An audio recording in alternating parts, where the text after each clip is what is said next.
Hey guys, welcome back to GreyWolf TV. We are back with the X-Files, moving on to episode 6, the last black and white episode, the postmodern Prometheus, like a tongue-in-cheek, salute to the Frankenstein story. Was, when it started off, I wasn't so sure about it, but I thoroughly enjoyed the way they put the episode together and they portrayed it. It was done very well, it was done tastefully.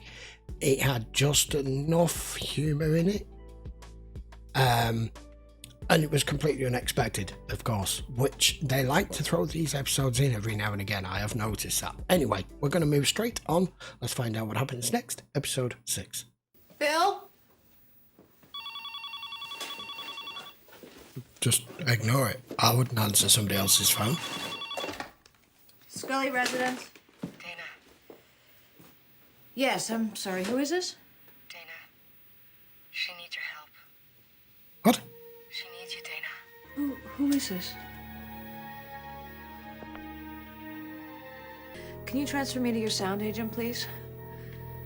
I'd like to trace the last number that was dialed into this phone. Whoa. Who are you? Scully, FBI. Could you tell me what's going on here? Well, no offense, Scully, FBI. What's it to you? I received a phone call from this address. It was a woman's voice. I've been here 30 minutes. Guarantee you no one's called out to you or anyone else. Phone's off the hook. This is Mrs. Roberta Sim. Age 40, suicide. She's been dead at least 3 hours. You got a call from her? She must have dialed 1-800 The Great Beyond. Yeah, who the fuck called you then? I don't know what to tell you. Packbill does confirm that there was an incoming call from this address to your brother's house. But from this end, they show no outgoing call. Now listen, weird phone calls aside, this is looking pretty straightforward. A lot of people check themselves out around Christmas time. Mom, I'm very happy for Bill and Tara. You don't seem to be. Several months ago, I learned that as a result of my abduction, She can't have kids. of what they did to me, Yeah. that I cannot conceive a child. Dana, where is it? Where is flashback. that rabbit? I'm not telling. I'm gonna find that rabbit and cook it. You're not gonna find him. So the brother was always an asshole then. Oh, dude.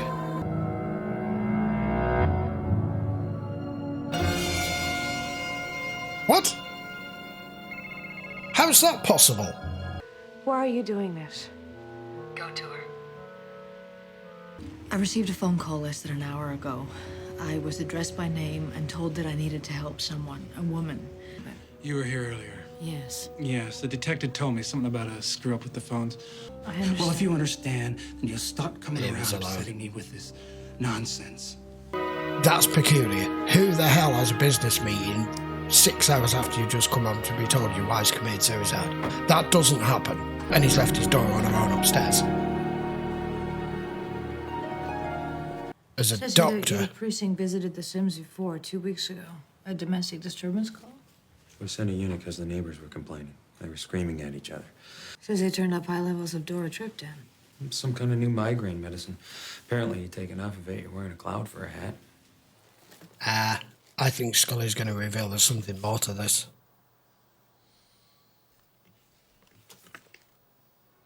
Maybe it's not so straightforward. Maybe that's what this is. Go help her. Right, there's one of two possibilities here that I think that this conversation is asking Scully to do, because we don't know who it is, where it's coming from, or how it's even possible. It's either go and help her, she needs you, meaning the daughter, because the father's up to some nefarious shit that we don't know about, especially having a business meeting in the middle of the night on the day that his wife supposedly kills herself. That's option one. Option two is maybe it's you are meant to dig into this and find out that the person that needed your help, even though it's too late, is the mother, because it's going to completely be an open shut case and looked like domestic disturbance a couple of weeks ago. They'd had an argument and now suddenly she turns up dead. Is it really a suicide? It is, or isn't it? So I'm guessing this call, even though we don't know where it's from or who, it's either for a call to help to the daughter, or it's a call to help to the mother because the police are just taking it as a suicide and it's just going to get left at that. Maybe the father is the murderer and they don't want him to get away with it. I don't know.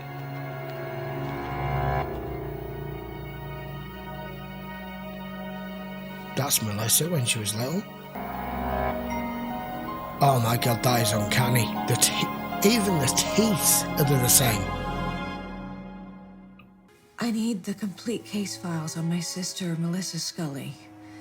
Yeah, crime scene and autopsy. Why? Along with the PCRs that we ran.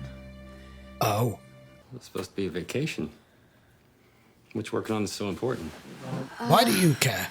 Just some unfinished I business. can't stand So it. you up for joining us this morning? You know, I've got a little work to do. Can I join you guys later? Agent Scully, it's been, what, 4 hours? I was getting worried. I'd like to order an autopsy on Roberta Sim. I think it may have been the husband. I think Where'd you you may get be that right, but he's proven it. No, thanks. I took another look at the police photos this morning. There were no hesitation cuts on Roberta Sim's That wrist. never happens. Suicide victims seldom make the fatal cut on the first try. Your incident report says that the husband called the police after he discovered his wife dead. Yeah. So But why? if the phone was off the hook when you arrived, how did he call you? Correct. And why didn't it show up in her stomach? That It doesn't was make absorbed sense. into the bloodstream. No. I don't believe that the absorption would be that complete, not that close to her death. I believe that this woman was injected, anesthetized so she wouldn't fight back, then her suicide was staged. What do you think? It's a possibility. You didn't have the decency to leave me and my daughter alone. You had a Mr. trunk. Sim, please. But you're gonna want to calm down and let us do our business, okay? You got an explanation for this? Yes. My daughter has a severe form of anemia. She requires daily injections. We'll check the blood. We'll check that out. It's just weird where this has come from to set this in motion. Who are these two guys? Those were the two guys that were there last night. What's he into? Fellini will match. It's 2 o'clock in the morning. Where have you been all day? It's her kid. We were expecting you for lunch. I got a sample of Emily's blood, and I had the lab run a test on her DNA. It's called a PCR test. Yep. It's Melissa's, Match. which we ran during her murder investigation. They match. What does it mean they match? It means It's her daughter. that this little girl, Emily, is Melissa's daughter. Melissa was 3 years old when this picture was taken. She was practically a baby. All kids can look the same at that age. No, that's it's identical uncanny. almost. There is a 60% chance that Melissa is Emily's mother. She traveled up and down the West Coast. We didn't know where she was half the time. Your sister Ah. was pregnant and she didn't want us to know? That was 1994. This has nothing to do with anything that I'm going through. It has happened to me when your father died. It was a long time before he left me. With Melissa, you're seeing her in this child, but that does not make this child my granddaughter. Interesting tidbit on Mr. Sim. What? And Bank deposits. Large ones, $30,000 a pop. 3 in the last 18 months. All the checks have been made out to his wife. I'm Agent Dana Scully with the FBI, and this is Detective Kresge with the San Diego Police Department. What can I do for you? We're investigating the death of Roberta Sim. What were you For treating what? her for? She's a subject in one of our clinical trials. We're developing gene therapies here for several blood disorders. I'm afraid I really couldn't say. These are ongoing double-blind trials. It could be years before we have any results. Her father brought her to our attention. Then why are the checks made out to her mother? yeah, Well, these payments are a gesture of goodwill towards Mrs. Sim. She wasn't completely convinced that our experimental treatment was the way to go. Dr. Cauldron, did you ever prescribe triptan injections to Emily during the course of her treatment? No. Marshal Sim, you're under arrest for the murder of Roberta Sim. yeah. What? Where's Yes. Emily? Are you out of your mind? Damn. That child hasn't said a word. Nice and safe, okay? You think Melissa had a baby? Yes, I do. She called you from beyond the grave to tell you that? What matters is that there is a little girl who needs my help. This isn't about any little girl, Dana. It's about you. Hello? Merry Christmas, Agent Scully. Got a little present for you. Marshal Sim just confessed. He There you admitted to go. being at the house that morning? Maybe they weren't. Hey, hang on Where a is he minute. now? County lockup. Hang on a minute. See, you. This detective is not. He's not putting the pieces together properly here. He's just seeing what he wants to see to get this case closed, like he did with the missing the phone call and the receiver being put back off. If the father was seen by witnesses with the daughter at the doctor's, then maybe they weren't mistaken. Maybe the people who had his wife murdered were those two guys that were seen him with twice, and the ones that were in the car outside, maybe they did it. Them two. Maybe they had something on him and they've offed his wife. Made him look guilty. Are they government? Marshall Sim, Emily's adoptive father, is dead. They made it look like a suicide, just like his wife. Oh my God. Do you know who did it? Oh, yeah. We just don't know who Do they you are. think it has something to do with that little girl? You're creating this whole scenario to fulfill a dream. What dream? To have a child. But making this girl into Melissa's daughter is not the way. You're only going to end up hurting yourself. I mean, I think I have a right to know why you're rejecting my application. Oh, they are rejecting It's it. not mine to accept or reject, Dana. We only make recommendations to the judge. But at this point, I'd advise against you becoming an adoptive parent. They don't do that anymore. They don't refuse you. As far as I'm aware, at least they don't in this country. They don't refuse you to become an adoptee to a child just because you've not got a fucking fella or a wife or a boyfriend or a girlfriend or whatever. She is an upstanding member of the community. She's a doctor. She has a PhD. She's an FBI agent, and she's proven that she could be a blood relative. Why would they say no? I've started to question my priorities since I was first diagnosed with cancer. Yeah. And I feel like I've been given a second chance. I've avoided emotional attachments.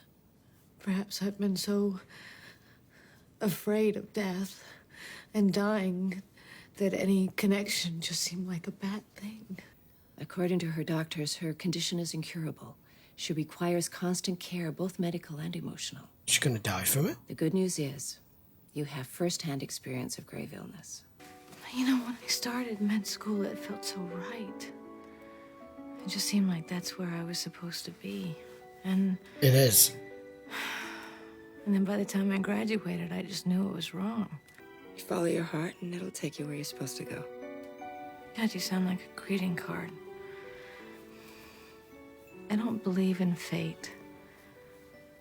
I think we have to choose our own path. Or how you were gonna change the life of others. Hey! Good morning. Hey, okay, enough pleasantries. Listen, I'm dying to know what's in this box. I've waited for a month. Let me open it. Oh. Uh-oh. Documents. Need to sign for everything these days. Merry Christmas. Merry Christmas. Yeah. It's the DNA test on Emily Sim's blood. Full test. What does it say? It says definitively that Melissa is not Emily's mother. Ran a test against another sample that they already had. What? What sample? What are you trying to say? According to this, I am Emily's mother. What? Oh, come on. Okay, what now? I love how the X-Files always has to throw a huge fucking spanner in the works. Every time.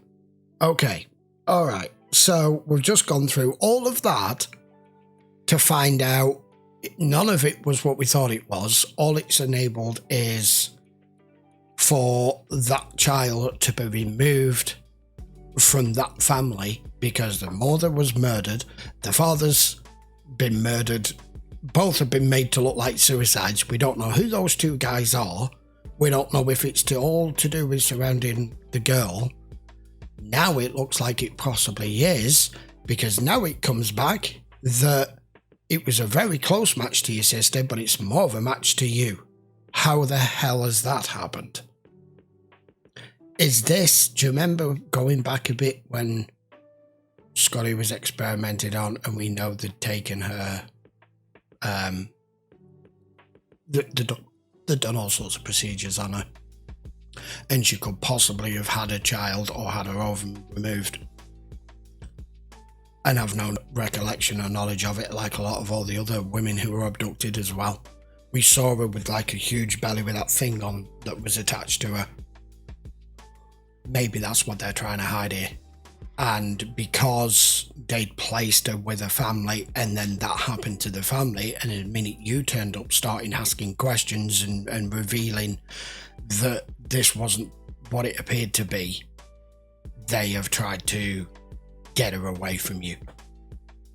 That's probably her daughter. Well, you can't refuse an adoption now. Surely. And I didn't know it was two-part. I apologise. I thought it was a one-off episode. It is not. So we'll be back for part 2 and a resolution to it in 2 or 3 days. I'm going to leave it there until we know more, because that was a massive eye-opener and a reveal at the end there that I wasn't expecting. I hadn't put 2 and 2 together with that. That's damn peculiar. This is all going to come back to the experiments on Scully. It has to. And why the girl probably has a very severe autoimmune deficiency, whatever it is they said she has. I'm no doctor, but basically she's got some sort of weird blood disorder. Is that a result of how and which way this child was conceived without Scully's knowledge? I don't know. Right. Well, we'll be back for episode 7 to a resolution to that. Damn. All I will say before I go is her brother is an ass. I can't stand him. We still don't know where the phone call came from. Not sure that's going to get explained. But that is literally, I get why they've made it a 2-parter, because they've ended part 1 of that, where everything that was going on around the girl and her mother and the father, all of that's been pushed to one side now and resolved. Now we've got to focus on it from here as to how the hell this happened. Right, I will see you for that episode next. If you do want to watch this in full length, you can always just check the link in the description as always, and head over onto Patreon and watch the full length version over there. If you're not already subscribed, I would appreciate it if you give the video a quick thumbs up and hit the sub. We've got plenty more episodes to come. We're only just dented into the start of season 5 in, with a long way to go. So I'd very much appreciate it. We're trying to hit 50,000 subs this year, and with your help, I will get there. And I'd appreciate it very much. Right, see you for episode 7 and the conclusion, I'm hoping, to this 2-parter. See you for the next one. Take care.